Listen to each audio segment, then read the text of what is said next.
자, 이번 시간에는 지난 시간에 이어서 우리 FAT 2급 실무, 지난 시간까지는 우리 첫 번째 파트인 그 환경 설정이라든지 거래처 등록, 회사 등록, 그다음에 계정 과목 등록, 적요 등록에 관련된 거 배우셨고요.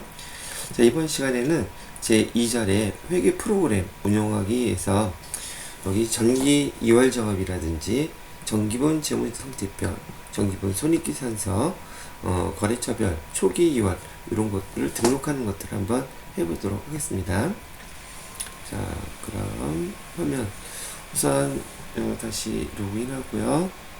FAT 2급 우리가 등록했던 회사가 거기 지금 4000번이죠. 요 4000번 보시고 나서 이렇게 선택을 해주시면 됩니다. 요 전체 화면 보시려면 눌러주면 되겠고요. 자, 우리가 지난 시간에 배웠던 내용을 보시게 되면은 여기에 기초정보관리라는 파트에서요, 환경 설정, 회사 등록, 거래처 등록, 그 다음에 계정과목 적요 등록까지 이렇게 했는데, 지금 이 프로그램에는 우리가 지금 처음 회사에서 사용한다는 전제 조건으로 세팅하는 것부터 먼저 배우시는 거란 말이죠. 지금 여기 회사의 기수를 보시게 되면 여기 3기라고 되어 있는데, 지금 이 3기가 되기 전에 1기, 2기, 보통 기는 한 기수는 거의 1년을 갖다가 얘기하게 되는데, 이 회사는 벌써 1년, 2년 가까이 지금 이 회사를 운영해 오다가 여러 가지 거래처가 늘어나고 사업의 규모가 커지기 때문에 회계 프로그램을 처음부터 처음 사용하게 된다라는 전제 조건을 해서 여러분이 이 프로그램을 사용하셔가지고 여기 회사의 거래 등록이라 회사 정보라든지 거래처 정보라든지 우리 회사의 작년까지의 재무제표를 등록을 해놔야지 올해 2022년부터 입력을 하면서 또 밸런스를 맞춰갈 수 있겠죠. 그래서 여기 기초정보관리의 있는 두 번째 파트인 정기분 재무상태표와 정기분 손익계산서, 이 거래처별 초기열 작업을 어떻게 입력하는지 한번 같이 해보도록 하겠습니다. 자, 여러분 교재를 보시게 되면은요, 교재에서는 페이지 수가 92페이지가 되겠네요. 회계 프로그램 운영하기 교재 보실 때는 지금 여기 실기 파트이기 때문에요. 여기 정기 작업, 2월 작업이라든지 정기분 재무상태표, 그 다음에 여기 각각 계정에 대해서 주의할 점, 그 다음에 이제 우리 수행 과제 이렇게 나오는데, 실기할 때 제 동영상 보시면서는요, 실기만 먼저 그대로 따라해 보세요.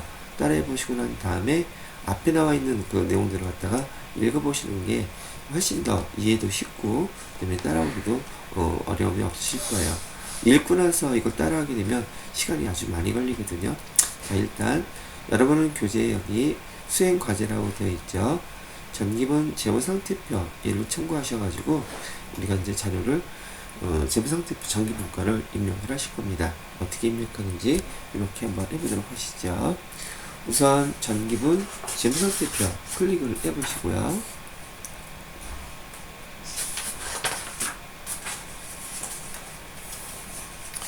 자, 그러면 정기분 재무상태표를 우리가 입력해야지 되는데, 정기분 재무상태표 입력하라고 코드 여기 딱 이렇게 나와 있죠. 그 다음에 계정 과목, 차변, 대변 이렇게 나와 있는데, 여기다가 우리가 계정 과목을 그냥 하나하나 조회해서 입력을 하실 거예요. 그런데 주의하셔야 될 것은, 여러분 교재에 보시게 되면 자산이라는 계정이라든지, 자산은 유동자산과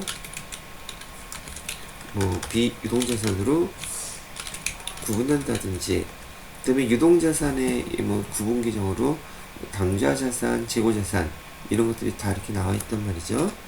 당좌 자산이라든지 또 재고 자산이라든지 이런 것들이 나오는데, 여기 나와 있는 이런 계정들은 통합 계정으로서 여러분이 계정을 여기다 입력하는 게 아니랍니다. 우리들은 이런 계정들을 갖다가 통틀어서 그냥 통합 계정이라고 부르거든요. 뭐라고 부른다고요? 통합 계정이라고 부르는데, 우리가 여기다가 입력해 줘야 될 계정들은요, 우리는 구분 계정이라고 불러요. 구분 계정은 여러분 교재에서 좀 약간 흐릿하게 써져 있는 거 있죠. 현금부터 현금, 보통예금 이런 식으로 이런 계정들을 하나씩 조회해서 입력을 해주시는 거예요.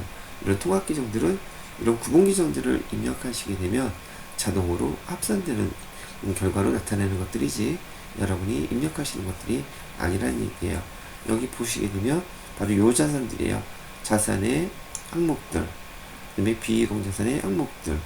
그래서 결국 자산 총계가 나올 거고, 요 자산 총계는 여러분 교재에서 보시는 재무상태표의 자산 총계 금액하고 일치해야 되는 금액이 바로 얘예요. 그다음에 여기 대변 쪽에 보시면 부채, 자본, 그다음에 자본 총계. 그래서 부채와 자본 총계 합계 금액 이 두 개가 일치를 해야 된다는 얘기죠. 그리고 밑에 보시게 되면 차액이라고 나와 있죠. 여러분이 교재에서 주어진 재무상태표의 계정들을 다 입력하시게 되면은 이 차액이 절대로 뜨면 안 돼요. 똑같이 차변대변 금액이 일치하게 입력을 하셔야 된다는 뜻이라는 얘기죠. 자, 그러면 하나씩 입력을 해보도록 할게요. 우선 F2 키를 누르시게 되면요, F2 키를 누르시게 되면 코드라고 써있는 항목에서 F2 키를 누르시게 되면 이렇게 계정들이 쭉 뜨게 돼요. 우리가 지금 입력해둘 첫 번째 것은 현금이었었죠. 여기다가 현금하고 입력하시면 되겠습니다. 확인 누르시고요. 현금은 얼마나 그랬냐면 3,500. 자, 여기서도요 35라고 제가 쓰고, 여러분 키보드의 오른쪽 넘버 키 있으시죠? 넘버 키 옆에 보시게 되면 플러스 키가 있는데, 플러스 키를 누르면 공이 이렇게 3개씩 쳐져요. 편리 기능이니까 참고해서 사용하시면 되겠고요. 그다음에 엔터 치고요. 두 번째로는 보통예금이라고 되어 있죠. 보통예금은 여기 보통예금 클릭하셔서 금액은 얼마라고 나와 있냐면 1,550만 원이라고 나와 있죠. 그다음에 세 번째 단기 매매증권이라고 나와 있네요. 단기 매매증권 이렇게 하면 부분 검색을 통해서 이렇게 필요한 계정들을 바로바로 쓰실 수가 있어요. 불러와서 이렇게 조회하시면 되는 거라는 얘기죠. 단기 매매증권은 얼마라고 되어 있냐면, 단기 매매증권은 500만 원이라고 되어 있네요. 그 다음에 외상 매출금, 이거 F2 눌러서 외상 매출금, 그러면 외상자들하고 다 나오죠. 맨 위에 있는 외상 매출금 108번, 금액은 여기 5천만원 이렇게 나와 있네요. 요거 하시면 되고요. 외상 매출금 바로 밑에 보면 대손 충당금이라고 나와 있는데요. 여러분이 F2 키를 누르고 대손 충당금 조회를 하시잖아요. 대손 충당금 조회를 하시게 되면 도청 대손 충당금의 계정이 뭐 이렇게 많이 나와요? 이 계정들 중에서 외상 매출금에 대한 대손 충당금을 어떤 걸 사용해야 될지 알 수가 없단 말이죠. 이건 회계 프로그램을 이용할 때 하나의 그냥 규칙성이니까 이거 참고를 해서 사용하시면 돼요. 외상 매출금이라는 매출 채권의 대손 충당금은 여기 코드를 보시면 코드 번호가 108번이죠. 외상 매출금의 대손 충당금은 요 코드 다음 번호예요. 그래서 109번을 선택하셔서 확인 누르시면 되고요. 금액은 주어진 대로 50만원 이렇게 입력하시면 됩니다. 그 다음에 밑에 있는 계정은, 다음 계정은 받을 어음이라고 되어 있죠. 그래서 받을 어음이라고 이렇게 선택하시고요. 금액 받을 어음이 2천만원이라고 되어 있네요. 2천만원 이렇게 입력해 주시면 됩니다. 그 다음에 재고자산은 입력하는 곳이 아니고요. 그다음에 상품 계정 나와 있죠. F2 눌러서 상품 이렇게 조회하시게 되면 여기 나와 있죠. 상품 금액은 3천만원이라고 되어 있죠. 다음 나와 있는 금액이 이제 건물로 나와 있네요. F2 눌러서 건물 조회하시고요. 건물 금액은 1억 6천이라고 되어 있네요. 자, 얘도 마찬가지로 F2 눌러서 건물 밑에 감가상각 누계액이 나와 있는데요. 여기 감가상각 누계, 얘도 되게 많죠? 근데 아까 여기 대손충당금하고 쓰는 룰은 똑같습니다. 건물에 대한 감가상각 누계액은 코드번호 202번, 요거 다음 번호예요. 건물에 대한 감가상각 누계액은 203번 선택해 주시면 되고요. 그래서 건물에 대한 감가상각 누계액은 얼마라고 나와 있냐면 3천만원 이라고 나와 있죠. 자, 그 다음에 차량 운반고, 차량 원방구 해주시고요. 208번. 자, 그 다음에 금액은 2천만원 되어 있네요. 건물에 대한 감가상각률 계획이 202번 다음 203번이었다며 차량 운반구에 대한 감가상각률 계획은 208번 다음에 209번이 되겠죠. 이렇게 코드를 외우셔갖고 코드를 외워서 쓰셔도 빨리 처리할 수 있어서 시간적인 도움이 될 거예요. 근데 문제에서는 차량 운반구에 대한 감가상각률 계획이 없네요. 쓸 필요 없는 거겠죠. 그 다음에 비품이라고 했네요. 비품 쓰시면 되겠고요. 비품으로 바꿔서 금액은 1840만원 이렇게 해주시면 됩니다. 비품에 대한 감가상각률에 비품은 유형자산으로서 212번이니까 212번 비품의 감가상각률 계획은 그 다음 번호인 213번 이렇게 써주시고 금액은 240만원 이렇게 입력하고 보시게 되면 여러분 그 교재에서 보시는 바와 마찬가지로 자산의 총기가 총 3억 2100 이렇게 나온 거 보실 수 있으실 거예요. 그리고 지금 자산 계정만 입력해 있기 때문에요. 차변과 대변의 합계 금액이 일치해야 되는데 요즘 이만큼의 차액이 떠 있는 상태란 말이죠. 자, 그러면 교재에서 부채하고 자본 계정을 입력해 보도록 하겠습니다.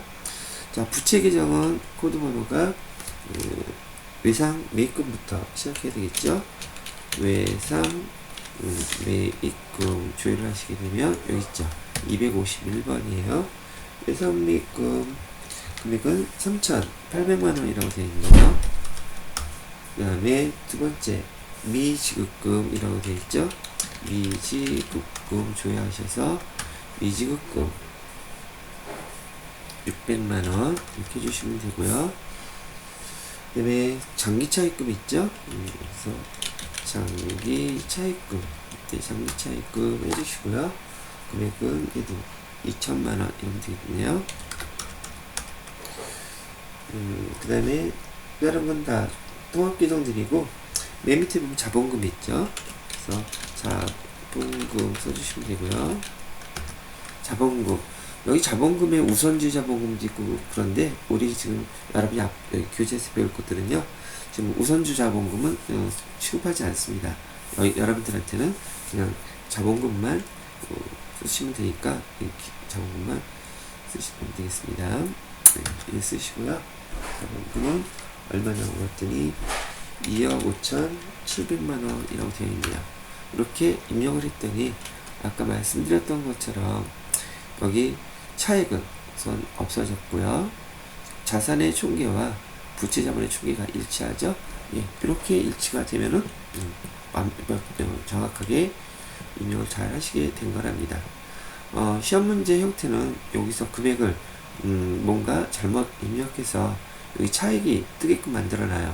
그래서 여기 수정하라는 내용인데 여러분 주어진 거기 교재를 보시고 하나하나 맞춰보면서 수정만 해주시면 되는 아주 되게 간단한 문제입니다. 그래도 꼭 입력할 줄 알아야 되기 때문에 시험 문제 형태로는 꼭 낸다는 얘기죠. 자, 이렇게 해서 지금 우리 정기분 재무제표 입력하는 항목에서요 첫 번째 거 재무상태표 쭉 다 입력해 보셨네요. 자, 정기분 재무상태표 입력이 끝났으면 여기 입력한 내용들에 대해서 수행과제 풀이 그래서 여러분 교재에 정기분 재무상태표 어떻게 입력하라는 거 제가 조금 전에 말씀드렸던 키보드에 플러스 키 누르면 공 3개가 입력된다 뭐 이런 것 자세하게 설명이 나와 있거든요. 이런 거 참고해서 꼼꼼하게 꼭 읽어보셔야 됩니다. 제가 설명한 것만 갖고서는 안 되고요. 제가 설명한 거 직접 따라서 입력해 보시고 난 다음에 교재 꼭 읽어보셔야 된다고 강조를 해드립니다. 자, 이번에는 재무상태표 입력이 끝났으니 이번엔 손익계산서 입력을 해보도록 하겠습니다. 여기 앞에 나온 설명들도요 직접 따라서 한번 다 입력해 보시고 난 다음에 읽어보시면 금방 이해를 하실 수 있으실 거예요. 자, 두 번째 수행과제는 정기분 손익계산서 입력하라고 나와 있네요. 그럼 여기 매출액 부터 시작해서 상품 매출 나와 있죠. 상품 매출, 그다음에 매출원가, 그다음에 매출 총익 나온 다음에 판관비 판관비 계정들, 우리가 입력할 계정들은 조회를 하셔서 요거, 그 다음에 여기 안에 있는 것들, 이런 항목들이요. 이런 항목들, 요거, 소득세 비용. 그래서 결과론적으로요, 여기 입력된 결과가 여러분들 요 당기 순이익 금액 5,500이 딱 나오게끔 입력을 하게 되면 정확히 입력을 잘 하시게 됐다는 얘기죠. 자, 그럼 여기 손익계산서 두 번째로 한번 입력해 보도록 하겠습니다. 전체 화면 클릭하셔서요, 손익계산서 클릭.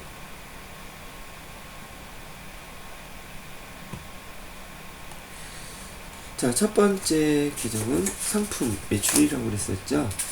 첫 번째 계정 상품 매출액 한번 해보도록 할까요?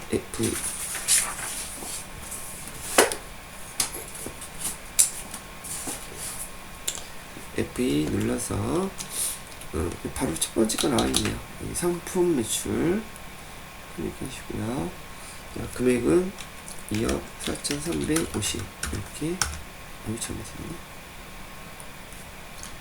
2억 4,350 이렇게 입력하시면 되겠고요. 두 번째는 매출 원가를 입력해야 되는데, 여기 상품 매출 원가 주의하시면 여기 하나 딱 나오죠.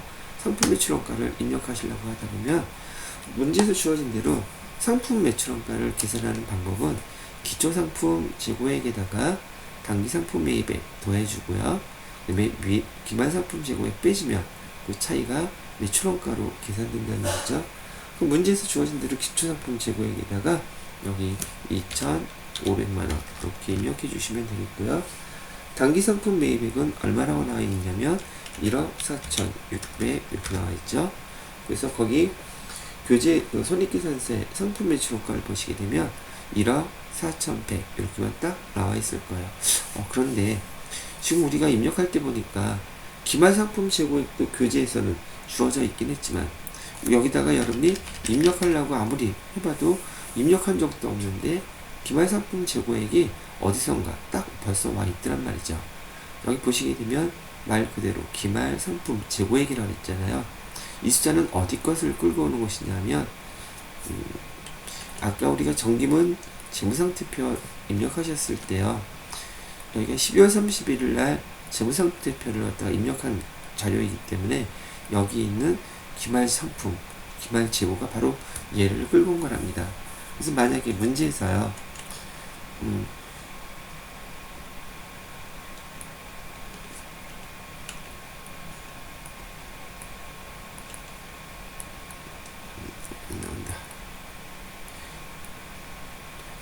문제에서 기말 매출원가가 여기 기말 상품 재고액이 틀려가지고 잘못 계산이 됐다면 이 숫자를 수정하기 위해서는 여러분들은 손익계산서 여기서 수정할 수가 없어요. 얘는 어디서 수정해야 되냐면 재무상태표, 조금 전에 보여드렸던 재무상태표에 거기 상품 계정을 갖다가 수정을 해주셔야지 얘가 수정이 된단 말이죠. 참고로 이 숫자가 어디서 이렇게 연결돼서 오는 거구나라는 거 알고 계셔야 된다는 얘기를 합니다. 자, 됐고요. 그 다음에 이제는 거기 급여 계정부터 입력을 해야 되겠죠. 여기 상품 매출원가까지는 계산이 나와 있으니까 여러분 손익계산서의 계정 결과론적으로 아까 재무상태표 보신 것처럼요, 이 금액이 다 맞아야지 돼요. 당기순이 여기에 결과값이 5,500이 나오게 되면은 정확히 맞는다는 얘기죠. 그럼 여기 이제 뭐부터 입력하면 되느냐면 급여부터 입력하시면 돼요. F2 눌러서 급여 조회하시면 급여 금액은 1,820만원 이렇게 되어 있고, 복리후생비 복리후생비 두 글자 맞춰서 조회해도 돼요. 복리후생비는 670만원. 그 다음에 여비교통비 여비 엔터 치면 여비교통비 나왔죠. 여비교통비 230만원. 그 다음에 접대비는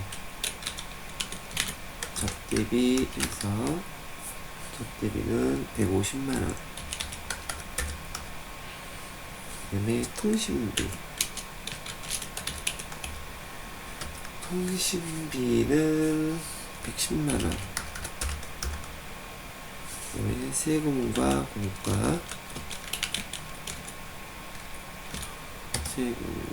공과 금액은 50만원. 그 다음에 감가상각비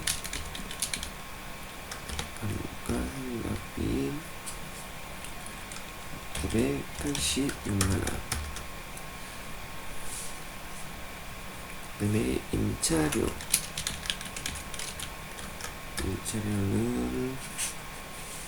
240만원.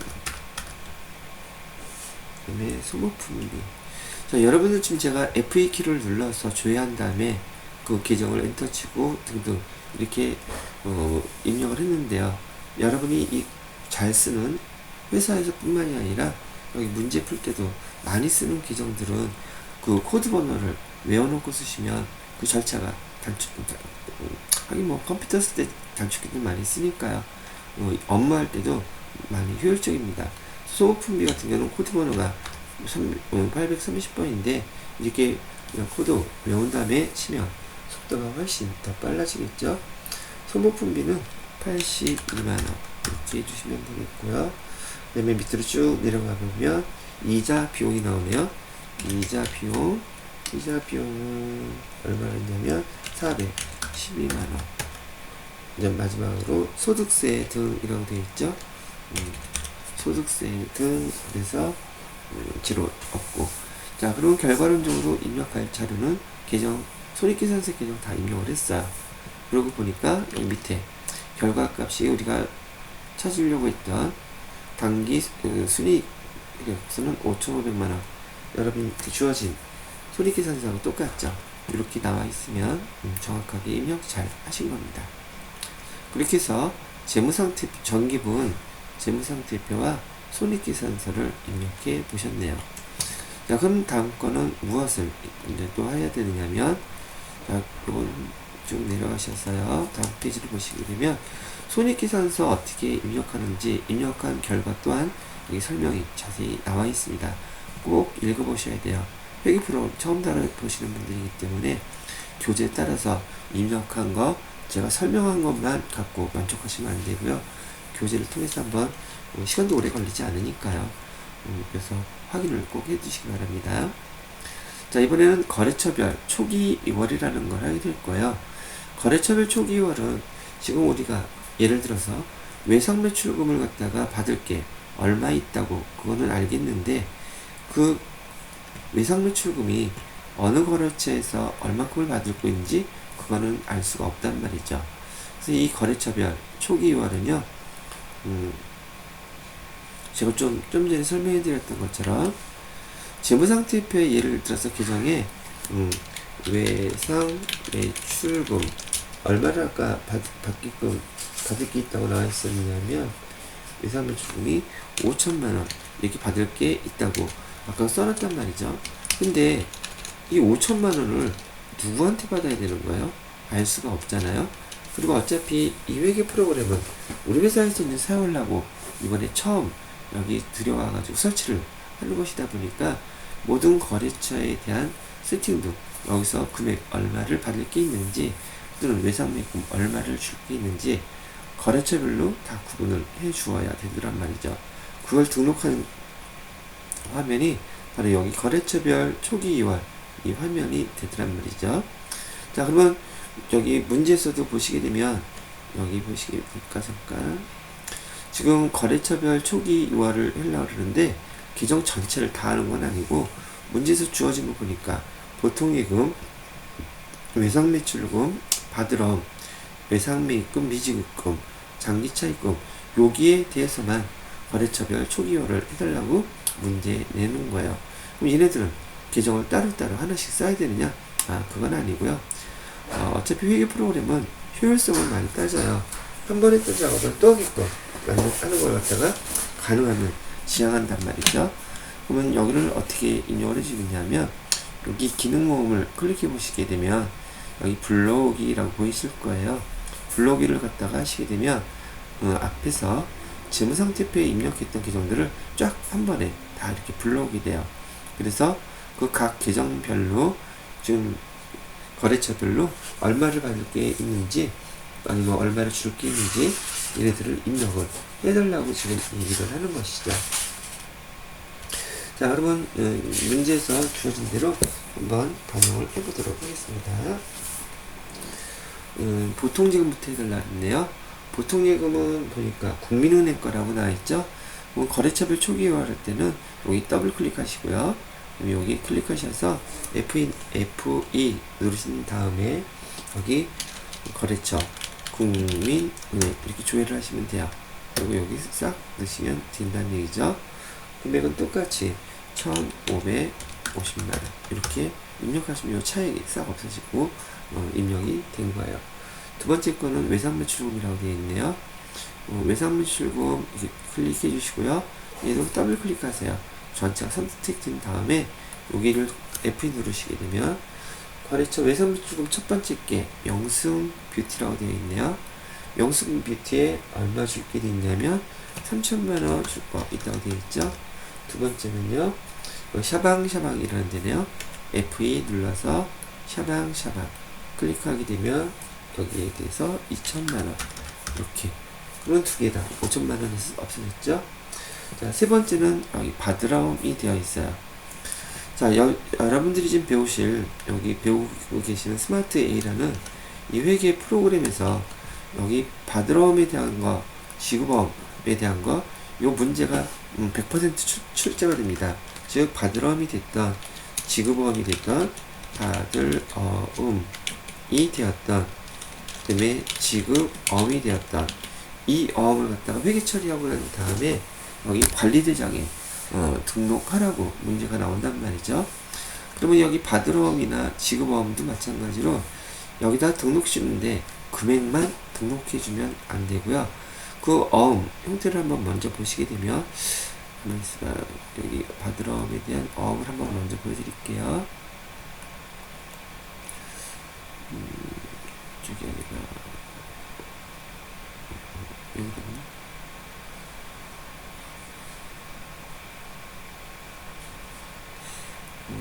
페이지가 어디에 있을까?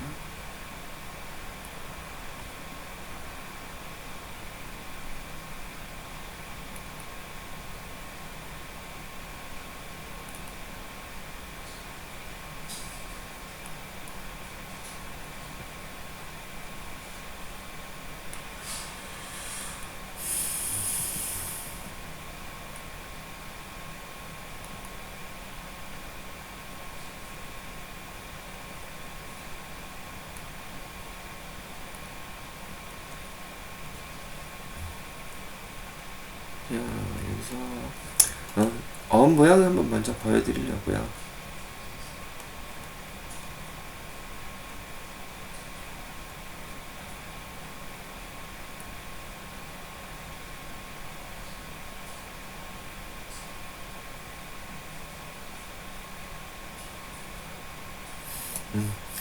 자, 여러분 교재에서 141페이지에 보시게 되면 전자음의 샘플 번호가 샘플이 하나 이렇게 나와 있는데 요즘 기업에서 회사에서는 옛날에는 약소금 그래서 실물 어음들을 많이 사용했지만 요즘은 대부분 다 80~90%가 전자음을 사용하고 있습니다.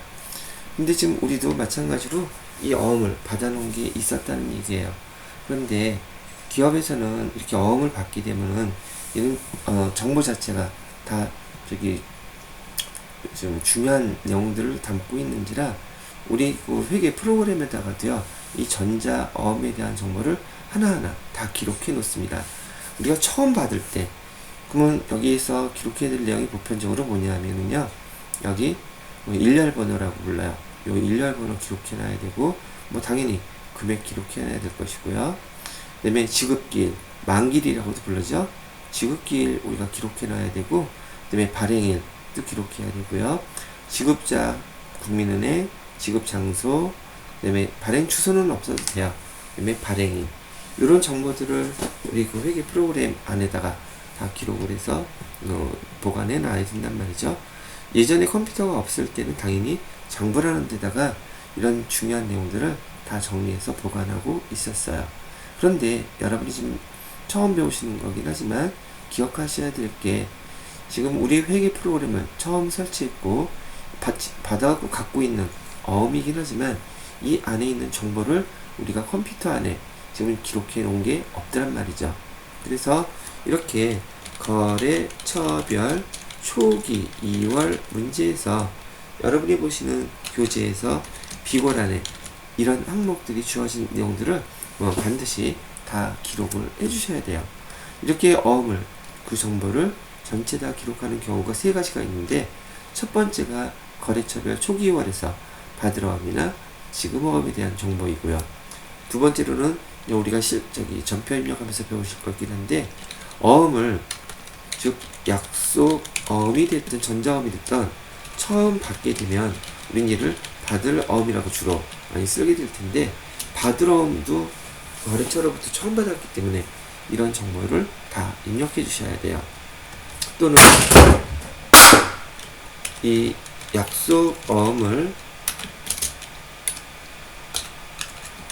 우리가 지급할 때 혹은 지급 어음이라고 쓸 텐데, 얘도 처음 지급하는 거기 때문에 이 지급 어음에 대한 정보를 갖다가 그 지급 어음 관리하는 그 관리대장에다가 다 정리를 해줘야 되는데, 이렇게 세 가지 정도가 여러분이 여기 어음에 대한 정보들을 다 입력해 주셔야 되는 그 상황이 이 세 가지가 있다고 얘기해 드리는 거예요.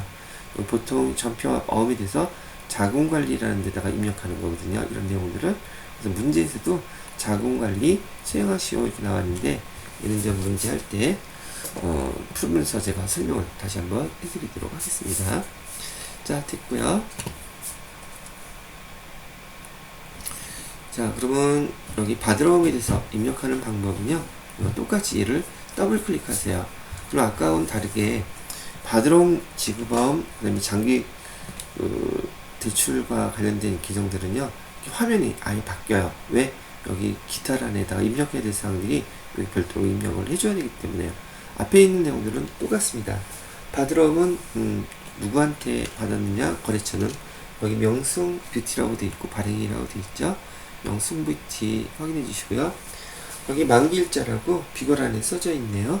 2022년 6월 28일이라고 비고란에 첫 번째 줄에 써져 있죠.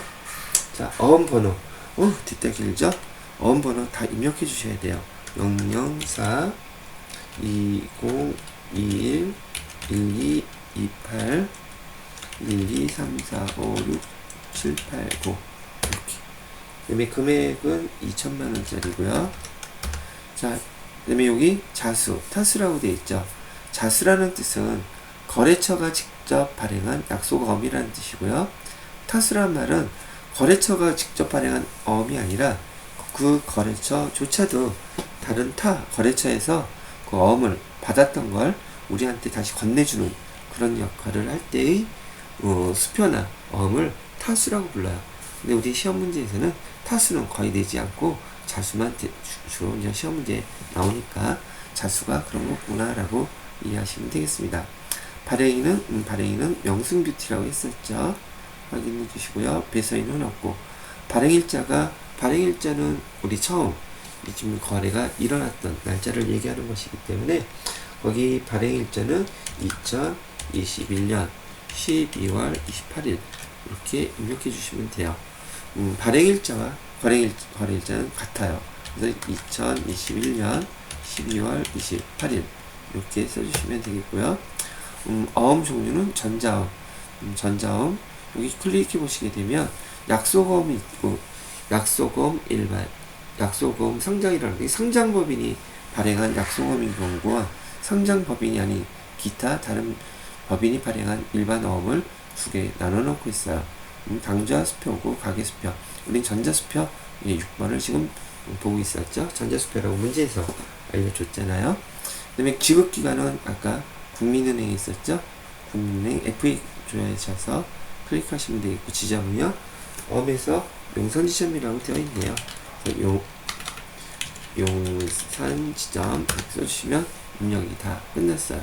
자, 여기서 넘어가기 전에 하나 가르쳐 드릴 것은, 지금 여러분이 입력하실 때 처음 보시는 분들 입장에서는 이 어원 번호가 되게 길어서 좀 입력할 때 좀 어렵다고 생각하는데 요 규칙성만 알게 되면 아마 금방 보시게 될 거예요. 여기 004라고 쓰여 있는 앞에 요 세 자리는요, 은행 코드를, 우리 시중에 있는 시중은행 실제 은행 코드 번호입니다. 그래서 국민은행은 004이고요.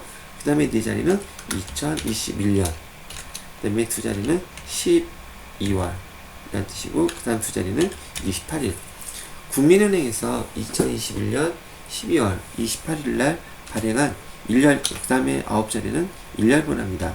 1, 2, 3, 4, 5, 6, 7, 8, 9 이런 일렬 번호를 갖고 있는 약속어음입니다 라는 뜻이에요.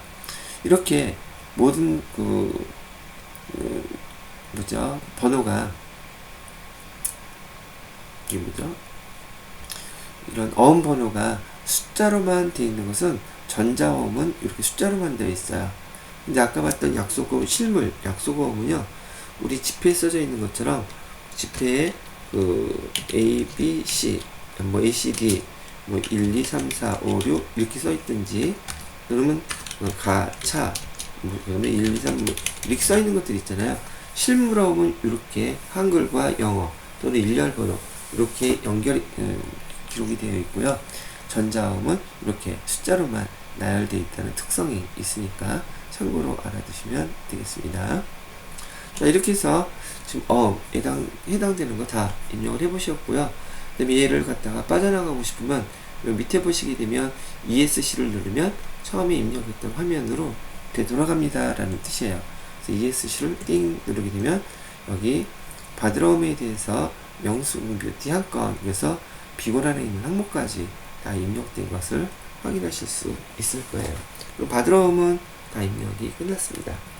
그 다음에 외상매입금, 이건 좀 쉽겠죠? 했던 것들이니까 외상매입금도 더블 클릭하신 다음에 여기 거래처는 여인나라라고 F2 누르시잖아요. 여인나라 선택해 주시면 되겠고요. 금액은 3,800만 원이네요. 그 다음에 미지급금, 여기도 더블 클릭해 주신 다음에 이 전체가 다 이렇게 파란색으로 선택이 돼야지 거래처가 조회가 돼요. F2 누르셔서 SK 주유소 해주시고요. 금액은 600만 원이네요. 마지막 거 장기차입금. 장기차입금도 옆에 비고란이 있죠. 그럴 때는 더블 클릭 또 이렇게 하시게 되면 화면이 바뀝니다. 장기차입의 거래처는 신한은행이래요. 그래서 신한은행 조회하셔서 만기일자 주어진 만기일자 있네요. 2024년 6월 30일. 차입금 번호라는 건 주어진 자료는 없어요. 금액은 2천만원. 만약에 주어진 자료가 더 상세하게 있다면 여기 화면에서 보시고 그대로 입력을 해주시면 됩니다. 근데 여기 해당되는 자료는 없기 때문에 더 이상 손댈 필요는 없고 이렇게만 입력해 주신 다음에 ESC 눌러서 나가시게 되면 처음 입력된 화면으로 돌아오게 된 걸 보실 수 있죠. 이렇게까지 입력하시게 되면 우리가 거래처별 초기 2월 전에도 다 마무리해서 입력을 하신 게 됐단 말이죠. 자, 그러면 보시죠. 우리 지난 시간하고 이번 시간 합쳐서 우리가 진도 나간 것이 프로그램에서 기초정보관리라고 하는 곳에서 우리 회사 등록 해봤고요. 거래처 등록, 그 다음에 계정과목 및 정교 등록은 지난 시간에 해봤고, 오늘 저하고 같이 이번 시간에는 요 세 가지 정기분 재무상태표와 정기분 손익계산서, 그 다음에 거래처별 초기와 요 단계들을 쭉 같이 한번 입력을 해보셨습니다. 자, 그러면 오늘은 이번 시간에는 우선 여기까지만 마무리하기로 하고요. 다음 시간에는 여기 보시면 여기 입력했던 자료를 꼭 참고해서 교재에 찬찬히 다 읽어보시기 바랍니다. 참 이것도 한번 잠깐 설명을 해드려야겠네요. 지금 현재 6월이잖아요. 6월까지는 공인회계사회에서 대면 시험, 즉 오프라인에서 학원에서 학교에서 이렇게 시험을 했었고요. 지금 현재 비대면 시험도 같이 동시에 이루어지고 있어요. 그런데 다음 8월부터는요, 8월부터는 대면 시험은 이제 없어집니다. 그래서 비대면 시험만 치러지게 된대요. 보통 비대면 시험이라고 얘기하면 여러분이 집에서 시험 응시하실 때 테스트 조건 먼저 체크한 다음에 시험을 응시할 수 있도록 하게끔 해주는데요. 대면 시험은 이제 없어지는 것이기 때문에 비대면 시험에서 이제 8월달에 시험 시행되게 되면 이런 문제들도 물어볼 거라고 얘기를 하네요. 우리가 여지껏 앞에 과정에서 입력했던 내용들입니다. 입력했던 내용들 클릭해서 조회하셔서 답하면 되는 문제라는 얘기죠. 예를 들어서 3.1뷰티의 회사 등록 클릭하셔갖고 여기 있는 내용들과 여러분들이 여기 입력한 내용하고 비교해서 틀린 거 찾으면 되는 문제예요.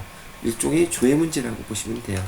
조회 문제가 이렇게 이제 등장할 것이니 미리 한번 연습을 해놓으세요 라고 하는 차원에서 문제가 이렇게 나온 거예요. 모의고사 문제로 해서 이렇게 나왔죠. 비대면 시험 대비 2022년 8월부터 변경될 때 시험 문제가 이런 식으로 변경되니까요. 참고해 주세요 라고 하는 거예요. 어떻게 보면 이게 더 수월할 수도 있다는 얘기죠. 입력되어 있는 거 여러분이 주의만 하시면 되니까요. 자, 이렇게 됐고요. 이제 우리 다음 시간에는 어디를 하게 될 거냐 하면은요. 여기까지 다 됐네요.